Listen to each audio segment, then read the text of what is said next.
ടെക്സാസിലെ ഡാലസിൽ തുറന്ന കാറിൽ സഞ്ചരിക്കുകയായിരുന്നു US president John F Kennedy. ജനങ്ങളെ അഭിവാദ്യം ചെയ്ത് നീങ്ങവെ ചില വെടിയൊച്ചകൾ. അമേരിക്കയുടെ ഏറ്റവും പ്രായം കുറഞ്ഞ പുരോഗമനവാദി എന്ന് പ്രകീർത്തിക്കപ്പെട്ട പ്രസിഡന്റ് അക്രമിയുടെ വെടിയേറ്റ് വീണു. കാർ രക്തക്കളമായി. കൊല്ലപ്പെടുമ്പോൾ കെന്നഡിക്ക് പ്രായം 46. എന്തിനായിരുന്നു കെന്നഡി വധിക്കപ്പെട്ടത്? ഊഹാപോഹങ്ങളും ഗൂഢാലോചന സിദ്ധാന്തവുമൊക്കെയായി ഇന്നും ഉത്തരം തേടുകയാണ് കെന്നഡി വധം.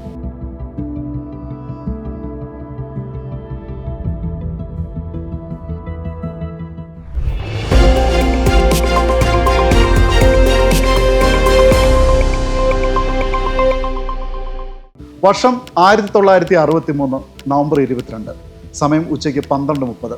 തെരഞ്ഞെടുപ്പ് റാലിയിൽ പങ്കെടുക്കാനായിരുന്നു മുകൾ ഭാഗം തുറന്ന ലിമൂസിൻ കാറിൽ കെന്നഡി എത്തിയത്. പിൻസീറ്റിൽ ഭാര്യ ജാക്ലിനൊപ്പമായിരുന്നു കെന്നഡി. മുൻസീറ്റിൽ ടെക്സസ് ഗവർണർ ജോൺ കോണലിയും ഭാര്യ നെല്ലിയും. പിന്നാലെ വന്ന കാറുകളിൽ വൈസ് പ്രസിഡന്റ് ലിൻഡൻ ജോൺസൺ ഉൾപ്പെടെ പ്രമുഖരുമുണ്ടായിരുന്നു. റോഡിന് ഇരുവശവും കൂടി ആളുകളെ അഭിവാദ്യം ചെയ്തുകൊണ്ട് സാവധാനത്തിലായിരുന്നു കെന്നഡിയുടെ യാത്ര. കാറുകൾ ഡീലി പ്ലാസയിലെ ടെക്സാസ് ബുക്ക് ഡിപ്പോസിറ്ററി കെട്ടിടത്തിനടുത്തെത്തി. പൊടുന്നനെയാണ് ചീറിപ്പാഞ്ഞെത്തിയ വെടിയുണ്ട കെന്നഡിയുടെ തല പിളർന്നത്. തലച്ചോർ ചിതറി, രക്തം തെറിച്ചു. തൊട്ടു പിന്നാലെ മറ്റൊരു വെടിയുണ്ട കൂടി പാഞ്ഞെത്തി. അത് കെന്നഡിയുടെ കഴുത്ത് തുളച്ച് പുറത്തേക്ക് വന്ന് കോണലിയുടെ കഴുത്തിനും പരിക്കേൽപ്പിച്ചു. ജാക്ലിന്റെ മുഖവും വസ്ത്രമെല്ലാം ചോരയിൽ നനഞ്ഞു. പിന്നെയും വെടിയൊച്ച കേട്ടു. ജനം അലറിക്കരഞ്ഞു. എങ്ങോട്ടൊന്നില്ലാതെ ഓടി. അമേരിക്കൻ ചരിത്രത്തിലെ തന്നെ ഏറ്റവും ദുഃഖാർദ്രമായ നിമിഷങ്ങൾക്ക് ഡാലസ് സാക്ഷിയായി. ആ ദാരുണ സംഭവം ലോകം മുഴുവൻ ടെലിവിഷനിൽ തത്സമയം കണ്ടു. രഹസ്യാന്വേഷണ വിഭാഗത്തിന് ഏതെങ്കിലും തരത്തിലുള്ള മുന്നറിയിപ്പോ ഭീഷണിയോ ഉണ്ടായിരുന്നില്ല. സകല സുരക്ഷാ ക്രമീകരണങ്ങളെയും മറികടന്നായിരുന്നു തികച്ചും അപ്രതീക്ഷിതമായ ആക്രമണം. ഒരു വേള എല്ലാവരും നടുങ്ങി. സമയമൊട്ടും പാഴാക്കാതെ സീക്രട്ട് സർവീസ് ഉദ്യോഗസ്ഥർ ഉടൻ തന്നെ തൊട്ടടുത്ത കെട്ടിടത്തിലേക്ക് ഓടിക്കയറി. അതിന്റെ 6ാം നിലയിൽ നിന്നായിരുന്നു കെന്നഡിയുടെ ജീവനെടുത്ത വെടിയുണ്ട പാഞ്ഞെത്തിയത്. അവിടെ നിന്നും ഒരു റൈഫിൾ മാത്രമാണ് അവർക്ക് ലഭിച്ചത്. കൊലപാതകിയെ കണ്ടെത്താനായില്ല. പിന്നെയും അരമണിക്കൂർ കഴിഞ്ഞാണ് കെന്നഡിയുടെ ഘാതകൻ പിടിയിലാവുന്നത്. സോവിയറ്റ് യൂണിയനിൽ മുമ്പ് താമസിച്ചിരുന്ന US പൗരനായ ലീ ഹാർവി ഓസ്വാൾഡ് ആയിരുന്നു ആ ഘാതകൻ. ഓടി രക്ഷപ്പെടുന്നതിനിടെ തന്നെ പിന്തുടർന്ന പോലീസുകാരനെ വെടിവെച്ച് കൊലപ്പെടുത്തിയ ശേഷം തിയേറ്ററിൽ ഒളിച്ചിരിക്കുകയായിരുന്നു US മുൻ സൈനികൻ കൂടിയായ ഓസ്വാൾഡ്. എന്നാൽ കെന്നഡിയെ വെടിവെച്ചിട്ടില്ലെന്നായിരുന്നു ഓസ്വാൾഡിന്റെ മൊഴി. പക്ഷേ ഓസ്വാൾഡ് ഒറ്റയ്ക്കാണ് കൃത്യം നടത്തിയതെന്നും മറ്റ് പ്രതികളില്ലെന്നുമായിരുന്നു പോലീസ് റിപ്പോർട്ട്. അറസ്റ്റ് രേഖപ്പെടുത്തിയ ശേഷം ഓസ്വാൾഡിനെ ജയിലിലടച്ചു. 2 ദിവസത്തിന് ശേഷം ഓസ്വാൾഡിനെ മറ്റൊരു ജയിലിലേക്ക് കൊണ്ടുപോകവേ ജാക്ക് റൂബി എന്ന നിശാ ക്ലബ് ഉടമ വെടിവെച്ചു കൊന്നു. കെന്നഡി വധത്തിലെ ഏക പ്രതി അറസ്റ്റിലായതിന് തൊട്ടു പിന്നാലെ കൊല്ലപ്പെട്ടതോടെ അന്വേഷണം വഴിമുട്ടി. കേസ് ഓസ്വാൾഡിൽ നിന്ന് റൂബിയിലേക്ക് നീങ്ങി. കെന്നഡി വധിക്കപ്പെട്ടതോടെ അസ്വസ്ഥനായെന്നും അതുകൊണ്ടാണ് ഓസ്വാൾഡിനെ കൊലപ്പെടുത്തിയതെന്നും റൂബി മൊഴി നൽകി. വിചാരണയ്ക്കും വാദപ്രതിവാദങ്ങൾക്കും ഒടുവിൽ കോടതി റൂബിക്ക് വധശിക്ഷ വിധിച്ചു.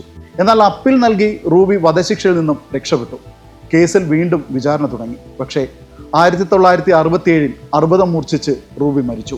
അതോടെ കെന്നഡി വധം സംബന്ധിച്ച അന്വേഷണവും നിലച്ചു. ശീതയുദ്ധകാലത്താണ് കെന്നഡി കൊല്ലപ്പെടുന്നത്. അതോടെ സോവിയറ്റ് ചാരസംഘടനയായ KGB കെന്നഡിയെ വധിക്കാൻ ഓസ്വാൾഡിനെ നിയോഗിക്കുകയായിരുന്നു എന്ന് ആരോപണങ്ങൾ വന്നു. US സൈനികനായിരുന്ന ഓസ്വാൾഡിന്റെ സോവിയറ്റ് യൂണിയൻ വാസമാണ് സംശയങ്ങൾക്ക് ആക്കം കൂട്ടിയത്. എന്നാൽ പോലീസ് അതെല്ലാം നിഷേധിച്ചു. ഓസ്വാൾഡ് കമ്മ്യൂണിസ്റ്റ് അനുഭാവി മാത്രമാണ്. US സൈന്യത്തിൽ നിന്ന് വിരമിച്ച ശേഷം 1959 ഒക്ടോബറിൽ സോവിയറ്റ് യൂണിയനിലേക്ക് പോയ ഇയാൾ 1962 ജൂണിൽ റഷ്യൻ ഭാര്യയ്ക്കൊപ്പമാണ് തിരിച്ചെത്തിയത്. ഡാലസിലെത്തിയ ഓസ്വാൾഡ് ഒരു കയ്യിൽ കമ്മ്യൂണിസ്റ്റ് ന്യൂസ് പേപ്പറും മറുകൈയിൽ റൈഫിളും പിടിച്ചെടുക്കുന്ന ഫോട്ടോ ഭാര്യ എടുത്തിരുന്നു. കെന്നഡിയെ വെടിവെക്കാൻ ഈ റൈഫിൾ തന്നെയാണ് ഉപയോഗിച്ചതെന്നാണ് പോലീസ് ഭാഷ്യം. അരയിലുണ്ടായിരുന്ന മറ്റൊരു പിസ്റ്റൾ ഉപയോഗിച്ചായിരുന്നു തന്നെ പിന്തുടർന്ന പോലീസുകാരനെ വെടിവെച്ചത്. അതേസമയം എന്തിനാണ് ഓസ്വാൾഡ് കെന്നഡിയെ കൊന്നതെന്ന ചോദ്യത്തിന് ഉത്തരം നൽകാൻ അന്വേഷണ സംഘത്തിന് കഴിഞ്ഞില്ല. റൂബി ഓസ്വാൾഡിനെ വധിക്കുകയും ചെയ്തതോടെ പലതരത്തിലുള്ള അഭ്യൂഹങ്ങളും ഗൂഢാലോചന സിദ്ധാന്തങ്ങളും പുറത്തു വന്നു. ഓസ്വാൾഡ് തനിച്ചല്ല കൃത്യം നടത്തിയതെന്നും പിന്നിൽ മറ്റാരൊക്കെ ഉണ്ടെന്നുമായിരുന്നു പ്രധാന ആരോപണം. ഒന്നിലധികം ആളുകൾ വെടിയുതിർത്തിരുന്നുവെന്നും മുന്നിൽ നിന്നും പിന്നിൽ നിന്നും വെടിവെപ്പുണ്ടായെന്നും 3-4 വെടിവെച്ചുകൾ കേട്ടിരുന്നുവെന്നുമൊക്കെ അഭ്യൂഹങ്ങൾ പരന്നു. കൃത്യമായ ആസൂത്രണം ചെയ്ത കൊലയാണെന്നും കെന്നഡി വധത്തിന് പിന്നിൽ ഗൂഢാലോചന ഉണ്ടെന്നും ആരോപണങ്ങൾ ഉയർന്നു. അന്ന് കൂടെ ഉണ്ടായിരുന്ന വൈസ് പ്രസിഡന്റ് ലിൻഡൻ ജോൺസൺ ഉൾപ്പെടെ ആരോപണ നിഴലിലായി. അതോടെ പ്രസിഡന്റായി ചുമതലയേറ്റ ജോൺസൺ സമഗ്ര അന്വേഷണത്തിന് ഉത്തരവിട്ടു. സുപ്രീം കോടതി ചീഫ് ജസ്റ്റിസ് എൽ വാറൻ അധ്യക്ഷനായ 3-അംഗ കമ്മീഷനായിരുന്നു ചുമതല. 10 മാസത്തെ തെളിവെടുപ്പിന് ശേഷം വാറൻ കമ്മീഷൻ 888 പേജുള്ള റിപ്പോർട്ട് സമർപ്പിച്ചു. പോലീസ് ഭാഷ്യത്തെ ശരിവെക്കുന്നതായിരുന്നു റിപ്പോർട്ട്. ഓസ്വാൾഡ് തനിച്ചാണ് കെന്നഡിയെ വധിച്ചത്. അതിൽ മറ്റാർക്കും പങ്കില്ല. ഗൂഢാലോചന നടന്നതെന്നതിന് തെളിവില്ലെന്നും കമ്മീഷൻ റിപ്പോർട്ടിൽ പറഞ്ഞു. 2 വർഷവും 10 മാസവും മാത്രമാണ് കെന്നഡി അമേരിക്കൻ പ്രസിഡന്റ് പദവി വഹിച്ചത്. ആയുധ നിയന്ത്രണം, സമാധാന സേന, ബഹിരാകാശ പര്യവേഷണം എന്നിങ്ങനെ ഒട്ടനവധി നേട്ടങ്ങളുടെ പട്ടികയുണ്ട് കെന്നഡിക്ക് അവകാശപ്പെടാൻ. പൗരാവകാശ പ്രശ്നങ്ങൾ, സംഘടിത കുറ്റകൃത്യങ്ങൾ, മാഫിയ, വംശവിദ്വേഷം, ആക്രമണങ്ങൾ എന്നിങ്ങനെ ആഭ്യന്തര പ്രശ്നങ്ങൾക്ക് കൂടി ഉത്തരം കണ്ടെത്താനുള്ള പരിശ്രമങ്ങളും കെന്നഡി ഭരണകൂടത്തിൽ നിന്നുണ്ടായി. സംഘടിത കുറ്റകൃത്യങ്ങൾക്ക് തടയിടാൻ മാഫിയ സംഘങ്ങളെ അടിച്ചൊതുക്കി. കെന്നഡിയുടെ സഹോദരനും അറ്റോർണി ജനറലുമായിരുന്ന റോബർട്ട് കെന്നഡിക്കായിരുന്നു ക്രമസമാധാന ചുമതല. അപ്പോൾ തന്നെ എതിർപ്പുകളും ഏറെയായിരുന്നു. കെന്നഡിയുടെ ലിബറൽ നയങ്ങൾ തീവ്ര വലതുപക്ഷക്കാർക്ക് അത്രത്തോളം ദഹിച്ചിരുന്നില്ല. ടെക്സസ് ഉൾപ്പെടെ സംസ്ഥാനങ്ങളിൽ അത് കാര്യമായി പ്രതിഫലിക്കുകയും ചെയ്തിരുന്നു. സോവിയറ്റ് യൂണിയനുമായി ബന്ധപ്പെട്ട നയങ്ങളും കെന്നഡിക്ക് ശത്രുക്കളെ ഉണ്ടാക്കി കൊടുത്തു. US ക്യൂബ ബന്ധം വഷളായത് കെന്നഡിയുടെ കാലത്താണ്. 1961 US ക്യൂബൻ വിമതർ CIA ഒരു വിഭാഗത്തിന്റെ സഹായത്തോടെ ക്യൂബയെ ആക്രമിക്കാൻ ലക്ഷ്യമിട്ടിരുന്നു. ബേ ഓഫ് പിഗ്സ് എന്നറിയപ്പെടുന്ന ആ സംഭവം കെന്നഡി അറിഞ്ഞിരുന്നില്ല. ശ്രമം പരാജയപ്പെട്ടതോടെ കെന്നഡി കടുത്ത ആരോപണങ്ങൾക്കും വിമർശനങ്ങൾക്കും ഇരയായി. ക്യൂബൻ നേതാവ് ഫിഡൽ കാസ്ട്രോയെ വധിക്കാനുള്ള CIA ശ്രമങ്ങളും അക്കാലത്ത് ഏറെ വിവാദമായിരുന്നു. എല്ലാത്തിനും പഴികെട്ടത് കെന്നഡി മാത്രമായിരുന്നു. ഇതിനെല്ലാം പിന്നാലെ നയം തിരുത്താൻ കെന്നഡി തയ്യാറാകുന്നതായി റിപ്പോർട്ടുകൾ വന്നു. ശീതയുദ്ധവും വിയറ്റ്നാം യുദ്ധവും അവസാനിപ്പിക്കാൻ കെന്നഡി മുൻകൈയെടുത്തേക്കുമെന്നും വാർത്ത പരന്നു. ഇതൊക്കെ കെന്നഡി വധത്തിന് കാരണങ്ങളായി നിരത്തപ്പെടുന്നുണ്ട്. US സോവിയറ്റ് യൂണിയനും തമ്മിലുള്ള ശീതയുദ്ധം കെന്നഡി അവസാനിപ്പിച്ചേക്കുമെന്ന് ആശങ്കപ്പെട്ടിരുന്നവർ, അമേരിക്കയിലെ ക്യൂബൻ വിമതർ, ആയുധ നിർമ്മാതാക്കൾ, ടെക്സസിലെ തീവ്ര വലതുപക്ഷവാദികൾ തുടങ്ങി സംഘടിത കുറ്റകൃത്യങ്ങളെ നേതൃസ്ഥാനത്തുണ്ടായിരുന്ന മാഫിയകളും CIA ഒരു വിഭാഗം വരെ അങ്ങനെയാണ് സംശയനിഴലാകുന്നത്. കെന്നഡി വധം പ്രമേയമായ 1000-ലേറെ പുസ്തകമെങ്കിലും പുറത്തിറങ്ങിയിട്ടുണ്ട്. നിഗമനങ്ങൾ, അഭ്യൂഹങ്ങൾ എന്നിവ നിറഞ്ഞ ഗൂഢാലോചന സിദ്ധാന്തങ്ങളും ലേഖനങ്ങളുമൊക്കെ ഒട്ടനവധി വന്നു.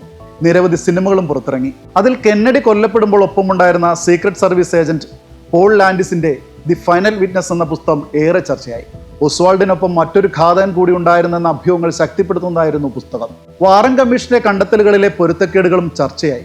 കെന്നഡിയുടെ കഴുത്ത് തുളച്ച വെടിയുണ്ട ഗവർണർ കോണലിയുടെ കഴുത്തിനും മുറിവേൽപ്പിച്ചിരുന്നു. യഥാർത്ഥത്തിൽ കോണലിയുടെ മുതുക്, നെഞ്ച്, കൈത്തണ്ട, തുട എന്നിവിടങ്ങളിലും മുറിവേറ്റിരുന്നു. ഒരൊറ്റ വെടിയുണ്ടയേറ്റാൽ ഇതെല്ലാം സംഭവിക്കുമോ എന്നതായിരുന്നു പ്രധാന സംശയം. പ്രധാന സാക്ഷിയായിരുന്നിട്ടും ലാൻഡിസിനെ വാറൻ കമ്മീഷൻ വിസ്തരിക്കാതിരുന്നതും ചർച്ചയായി. കെന്നഡി വധവുമായി ബന്ധപ്പെട്ട 2800-ലധികം രേഖകൾ US പുറത്തുവിട്ടിരുന്നു.